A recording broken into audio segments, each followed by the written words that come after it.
बिस्मिल्लाह। शुरू करता हूँ अल्लाह के पाक नाम से जो बहुत बड़ा मेहरबान नहायत रहने वाला है। दोस्तों, बहनों, भाइयों, बुजुर्गों, अस्सलाम वालेकुम वरहमतुल्लाहि वबरकातुहू। हजरत राबिया बसरी रहमतुल्लाह अलैह की आज हम 7वीं किस्त आपके सामने बयान कर रहे हैं। तो दोस्तों, बहनों, भाइयों, बुजुर्गों, हजरत राबिया बसरी रहमतुल्लाह अलैह की उम्र मुबारक अभी तकरीबन 5 वर्ष की थी कि आपके वालिदैन इस दुनिया से राहत फरमा गए। तारीख के औराक पर नजर दौड़ाने से मालूम होता है कि जब वालिदैन इस दुनिया से रुखसत हो गए तो घर में कोई ऐसा बड़ा ना रहा घर की जरूरियात पूरा जो करता और चारों बहनों की परवरिश अपने जेर साया करता। किसी करीबी अजीज या हमदर्द हमसाये की मावन से जैसे तैसे जिंदगी के दिन गुजरना शुरू हो गए और फिर शहर बसरा में रहने वालों ने कहा एक ऐसी खौफनाक सूरत हाल का सामना करना पड़ गया कि शहर में कैद पड़ गया। खाने पीने की इशिया नापीत हो और नायाब हो गई।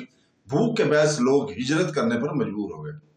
हजरत राबिया बसरी रहमतुल्लाह अलैह और आपकी बहनों को भी इसी कहत का सामना करना पड़ा। चुनाचे भूख की शिद्दत से तंग आकर चारों बहनें अपने घरों से निकली ताकि इस शहर को छोड़कर किसी ऐसे मुकाम की तरफ जाएं जहां भूख मिटाने का कोई इंतजाम हो सके। अभी रास्ते में ही सफर करती हुई जा रही थी कि उनके एक जालिम शख्स ने हजरत राबिया बसरी रहमतुल्लाह अलैह को पकड़ लिया और आपको बसरा के एक दौलतमंद ताजिर अतीक के पास भेज दिया। इस वक्त आपकी उम्र 8 वर्ष थी। ताजिर अतीक ने आपको अपनी कनीज के तौर पर रख लिया।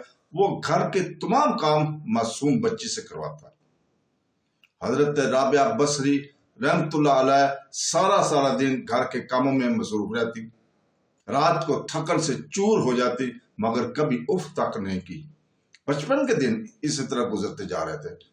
अब आपकी उम्र मुबारका तकरीबन 12 वर्ष की हो चुकी थी। वो ताजिर आपसे बहुत मुशक्कत कराता। सारे दिन में एक लम्हे के लिए भी चैन से ना बैठने देता था। एक दिन मालिक ने आपको किसी काम के लिए घर से बाहर भेजा। आप चली जा रही थी कि रास्ते में अपने सामने किसी नामहरम को देखकर इस कदर जोर से गिरी कि हाथ पर शिद्दत चोट आ गई और हाथ ने काम करना छोड़ दिया और रो पड़ी। इस वक्त बारगाह इलाही में इल्तिजा की, या अल्लाह, मैं तो पहले ही बेयारो मददगार थी, अब हाथ ने भी चोट के बहस जवाब दे दिया। तकलीफ के बहस किसी चीज को हाथ नहीं लगाया जाता था, मगर या अल्लाह, मैं फिर भी इसी हालत में भी तेरी रजा चाहती हूँ। गैब से निदा आई, ऐ राबिया, गम न कर, कल तुझे वो मुकाम और मर्तबा अता होगा कि तुझ पर मुकर्रब मलाइका भी रशक करेंगे। हजरत राबिया बसरी रहमतुल्लाह अलैह ने यह आवाज सुनी तो खुश हो गई, अपनी सारी तकलीफ भूल गई। फिर रोजो शब आपका ये मामूल बन गया कि दिन को रोजा रखती और अपने मालिक की खुशनुदी हासिल करने के लिए दिन भर इसके हुक्म पर घर का काम काज करती। जब रात हो जाती तो अपनी कोठड़ी में आकर इबादत इलाही में मशगूल हो जाती।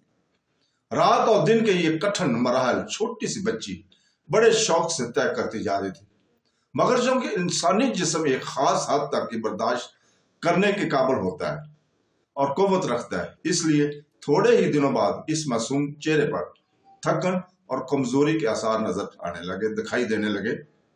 एक दिन ताजिर अतीक ने देखते हुए पूछ लिया कि कहीं तुम बीमार तो नहीं हो? आपने जवाब दिया, नहीं, मैं ठीक हूं। मालिक से दरियाफ्त फरमाया, मुझसे घर के काम काज करने में कोई कमी रह गई है? मालिक ने कहा, नहीं, ऐसे तो कोई बात नहीं है, काम तो बिल्कुल ठीक करती हो, मगर अपनी सेहत की तरफ ध्यान नहीं करती, इसकी तरफ ध्यान करो। आपने मालिक की बात सुनकर खामोशी इख्तियार कर ली और इसी तरह रोजो शब अपने काम में मशगूल रही। एक दिन आधी रात के वक्त मालिक की अचानक आंख खुल गई।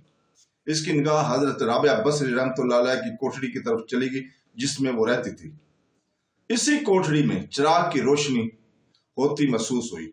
बड़ा हैरान हुआ कि ये कनीज आधी रात को जाकर क्या कर रही है।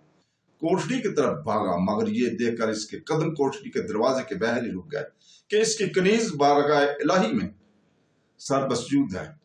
और होकर मनाजात में मशगूल है। एक रोशन कंदील इसके सर के ऊपर रोशन है। हजरत राबिया बसरी रहमतुल्लाह अलैह की बारगाह इलाही में अर्ज कर रही थी। ताजर अतीक ने ये मंजर देखा तो हक्का बक्का रह गया। इसके दिल की सख्ती इस एक मंजर के देख लेने से नरमी में बदल गई। अपने किए पर पछताने लगा कि मैंने इस छोटी सी बच्ची पर किस कदर जुल्म ढाए हैं कि हर वक्त घर के कामों में ही उलझाए रखा। और बच्ची का ये हाल है कि इस छोटी सी उम्र में अल्लाह ताला की इबादत में रातों को मशगूल रहती है। इसी वक्त अपने दिल में इस बात का अहद किया कि सुबह होते ही अपनी ज्यादतियों को अजाला करूंगा। उल्टे पांव चुपके से वापस अपने कमरे में चला गया ताकि हजरत राबिया बसरी रहमतुल्लाह अलैह की इबादत में खलल ना पड़े।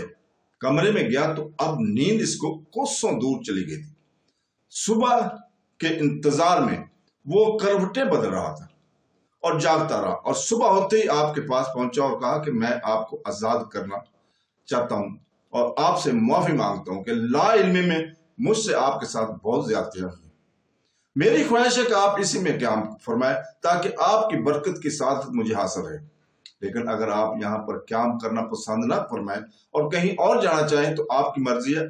हजरत राबिया बसरी रहमतुल्लाह अलैह ने फरमाया, मैंने तुमको माफ किया। फिर आपको कोठरी से बाहर तशरीफ ले आई और वहां से रुखसत होकर गोशा नशीन हो गई। एक दिगर रवायत कुछ यूं है कि ये गालबन सन 105 हिजरी का वाकया है कि तारीखी शहर बसरा में खौफनाक कहत की लपेट में आ गया। बकौल हजरत शेख सादी यके कहत साली शुद्ध अंदर दमिश्क के यारा फरामोश करदन इश्क। एक बार दमिश्क में ऐसा कहत पड़ा कि यार लोग इश्क और आशिकी जैसी चीज को भी फरामोश कर बैठे। एक बसरा में भी कुछ ऐसा ही कहत पड़ा था। लोग न सिर्फ मोहब्बत के लतीफ और नाजुक जज्बात भूल गए थे बल्कि इनके सीने नफसियानी ख्वाहिशों के हजूम से भी भर गए थे। वो अपने आग बुझाने के लिए अपने हम जिनसों को अराजा दामों पर फरोख्त कर रहे थे।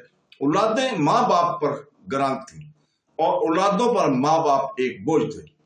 बीवियां शोहर के लिए बैस आजाद थी और बहनें भाइयों के लिए एक मुस्तकिल अजाब बन गई थी। खानदानी और इलाकाई रिश्तों का तोड़ कर ही किया। खूनी रिश्ते भी बेएतबार ठहर जाते। अजीब नफसा नफसी का आलम था। माँ बाप औलादों से हाथ छुड़ा रहे थे, भाइयों ने बहनों से मुंह फेर लिया था और दोस्त एक दूसरे को पहचानने से गुरेजा थे। भूख का अफरेत अपना खूनी दहन खोले खड़ा था और तमाम इंसानी रिश्ते, असासात और जज्बात, अकायद और नजरियात इसकी खुराक बनते जा रहे थे। इसी होलनाक फजा में बसरा के एक छोटे से खानदान पर क़यामत गुजर गई। यहाँ 4 बहनें रहा करती थी जिनके माँ बाप दुनिया से रुखसत हो गए थे। बजाय कोई निगरान और कफील नहीं था। ये सब बहनें मिलकर मेहनत मजदूरी किया करती थी। मगर जब बसरा शहर कहत की लपेट में आया तो सारे कारोबार दम तोड़ गए और मजदूरी खत्म होगी और मजदूरियां देखने को ना मिली, ढूंढने को ना मिली। 9 उम्र लड़कियों ने 2-3 फाके तो बर्दाश्त कर लिए, मगर जब भूख हाथ से गुजरी तो किसी को अपना होश नहीं रहा। भीख तक की नौबत आ गई, मगर कोई कैसे भीख देता कि देने वाले के पास खुद कुछ नहीं था। ये तमाम बहनें जर्द चेहरों और पथराई ही आंखों से आसमान की तरफ देख रही थी कि बसरा का मशहूर ताजिर अतीक उधर से गुजरा। फाका ज़दा बहनों को ने असुदा हाल शख्स के सामने दस्ते सवाल दराज कर दिया। तो दोस्तों, इसके साथ ही आज हम यहीं पर रुकते हैं। कल इंशाअल्लाह ताला हम इसी जगह से शुरू करेंगे। कल तक के लिए इजाजत। अल्लाह हाफ़िज़।